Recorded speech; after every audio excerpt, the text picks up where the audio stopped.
What's up YouTube? Welcome back to another video on my channel Skotrix, and today as you can see we are back on NBA 2K21 current gen for another build guide video. And in today's video I'm going to be showing you how to build the best James Harden build in NBA 2K21 current gen. This is a super good shooting guard build. It has really good finishing, really good shooting, really good playmaking, and not the best defense. It does have pretty good defense attributes, but not the best defense badges. So it's a decent defender, but offense is definitely the main focus of this build. So I'm gonna show you how to build that right here. But before we get into that, I just want to mention really quickly, if y'all have not subscribed to my channel yet, make sure you click that sub button. Only about 2% of people who watch my videos are actually subbed to my channel. So if you click that sub button right now, you can join the 2% gang. I really appreciate it. It helps it a lot. And also I stream on Twitch. My Twitch link will be down in the description below. Make sure you go follow me over there if you enjoy watching live streams. I really appreciate all the support over there as well. But yeah, with all that being said, without any further ado, let's get right into the video here.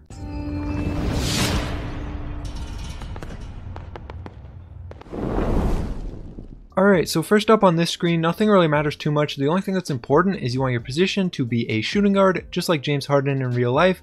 Then the hand, jersey number, name, none of that matters. You can set that up however you want. Then just go ahead and click continue. Now for the skill breakdown right here, you want to go down to the perfectly balanced green and yellow or green and orange one. This one right here, you want to make sure you take this one and not the one right here that is a little bit more green than yellow. This is not the one you want. You want to take this one, perfectly balanced. Make sure all of your attributes on the side look exactly like mine. Then you can go ahead and click continue. Now for the skill breakdown right here, you just want to take the top one, pure speed. This is the best for basically every single guard build, and this build is no different. Pure speed, pure purple, this is the one you're going to want to take, the top one. Go ahead and say yes. Now for the attribute and badge distribution for this build, first off, for the finishing, you just want to max out absolutely everything. Yes, everything, max out every single category, driving dunk, standing dunk, post hook, layup, close shot, everything. Max that all out and that gives you 9 finishing badges, which will be the perfect amount. I'll show you how to put on the badges at the end of the video, but 9 finishing badges will be the perfect amount. So just set that up just like that. Then you can go down to the shooting. For shooting, you want to max out mid-range, three-pointer, free throw, and then just put your post fade up right here to a 51, which will give you 22 shooting badges. And again, that's going to be more than enough shooting badges. You also have really good shooting attributes, as you can see. So set that up like that. Then you can go down to the playmaking. For playmaking, you want to max out pass accuracy, ball handle, and then you can move your post moves up right here to 42, and that will give you 21 playmaking badges. You can see if you move this down even one, you lose a playmaking badge. You don't want that. 21 is the perfect amount. Like I said, I will show you how to put them on at the end, but trust me, 21, that's what you're going to want right there. So make sure you have this set up just like this. Then you can go down to the defense right here, and for defense, you want to put these remaining 95 into perimeter, lateral, and then just max out your steal right here with the remaining attributes all the way up to a 75, and that's going to be the defense you get right there. You only get one defense badge, which is obviously not that good, but you really don't need more than one defense badge. I mean, you just put clamps on bronze and you'll be good enough. If you really think about it, most guard builds that aren't defenders don't have defense in the pie chart. Usually they get like 5, 6, 7 defense badges, and the difference between 1 and 5, 6, or 7 really isn't that much. You're gonna have bronze clamps. People with that many will have gold clamps. It's not too big of a difference there in between those badge tiers. It really comes down more to on-ball defensive skill. And then somebody with a couple more defense badges could also get like Intimidator or Pick Dodger. You won't be able to get that. You're just going to have to play a little bit smarter on the defensive end of the ball. But obviously you have all of this finishing, which players that have like regular play shots won't have. So you're going to have an advantage over people in that category. So just set up the build just like this. Once you have all of your attributes and badges looking like this, you can go ahead and click continue.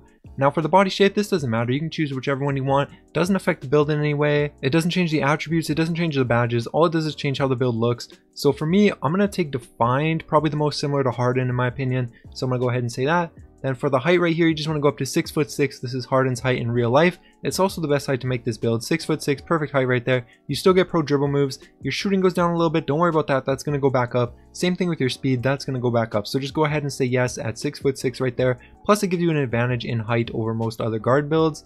Then for the weight right here, you want to bring this all the way down to minimum 180 pounds. If you move it up even 1 pound, you lose 1 speed. Don't want that. So minimum 180 pounds. That's where you want to be. Just go ahead and say yes.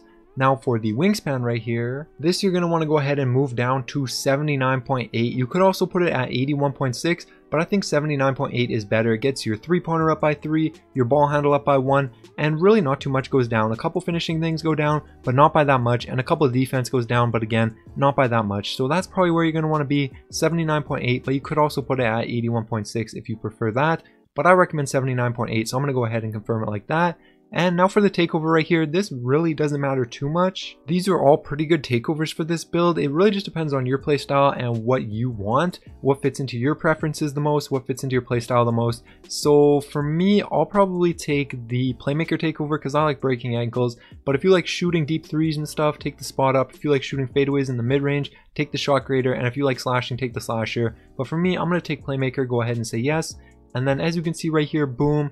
Playmaking shot creator, shades of Pete Maravich, CJ McCollum, and Bradley Beal. Obviously it doesn't get compared to James Harden. I don't know why, it seems like a James Harden build to me, but I guess 2K disagrees. Doesn't really matter what the comparisons are though, it is the James Harden build. So now, like I said, I'm going to take a quick second to show you how to put on the badges for this build. I recommend you stick around for this, it'll only take a second, and hopefully it'll help you make the build as good as possible. But first, here are the final attributes if you want to pause the video and look at these. Now into the badges right here. First off, for the finishing badges, I'm going to recommend that you put on Slithery Finisher all the way up to gold. Also, I'm going to recommend that you get Consistent Finisher all the way up to gold. And then with this last badge right here, it really doesn't matter too much what you put on. You could put on something like Acrobat, maybe Giant Slayer. I don't recommend Contact Finisher because you don't have Contact Dunks, but for me, I'm going to go ahead and put on Relentless Finisher onto gold, and this is how I'm going to set up the finishing badges. This is how I recommend that you guys set them up as well. This is a really good finishing badge setup, so just go ahead and say yes. Now for the shooting badges right here, first off, I'm going to go ahead and get Range Extender all the way up to Hall of Fame, Hot Zone Hunter all the way up to Hall of Fame, Deadeye all the way up to gold, Volume Shooter onto silver, Tireless Shooter onto gold. And then I know some people disagree with me on this, but I recommend getting Flexible Release all the way up to Hall of Fame as well. Even if you're a good shooter, it still helps out a lot of shots. I recommend getting Flexible Release. You'll notice your shots go in a lot more often. And then with this last badge right here, it doesn't really matter. You could put it on to Catch and Shoot, maybe Corner Specialist, but it's not that good on silver this year. That's really all I would recommend. I'm probably just going to put on Catch and Shoot. You could even put on Difficult Shots or Clutch Shooter, but I think Catch and Shoot is definitely the best for that last badge. Then just go ahead and say yes. Now for the Playmaking badges right here, I'm going to go ahead and get Unpluckable all the way up to gold, which is all that you're going to need it onto. You don't need it any higher than that. Then Quick First Step all the way up to Hall of Fame, Handles for Days all the way up to Hall of Fame. And then I'm going to go ahead and get Ankle Breaker, Space Creator, and Tight Handles all the way up to bronze. All of those, that's really all you need those on to unlock all of the animations. And that's really all you need them onto. You'll be good with all three of those onto bronze. And then with these last 7 right here, you could split them between Floor General and Dimer. You could also maybe consider putting on Needle Threader, or a badge like maybe Lob City Passer if you throw a lot of lobs, Bailout if you bail out a lot. But for me, I'm just going to straight up split it between Dimer and Floor General. I'm going to get Floor General all the way up to Hall of Fame and Dimer onto gold, just like that. And this is how I'm going to set up the Playmaking badges for this build. Super good Playmaking build, obviously. Just go ahead and say yes. Now for the defensive badge, like I said, I recommend getting Clamps onto bronze. You could also maybe put into Pick Dodger, Intimidator, maybe something else, but I think Clamps is the best just on bronze like that. Go ahead and say yes. And there you guys go. That is how you build the best James Harden build in NBA 2K21 current gen. Hopefully you guys enjoyed the video. If you did, make sure you like, subscribe to my channel if you're new. Like I said, only 2% of people who watch my videos are actually subbed to my channel. So if you click that subscribe button right now, you can join the 2% gang. I really appreciate it. It helps a lot. And also I stream on Twitch. My Twitch link will be down in the description below. Make sure you go follow me over there as well if you enjoy watching live streams. I really do appreciate it. And yeah, that's going to be it for the video. Alright, peace.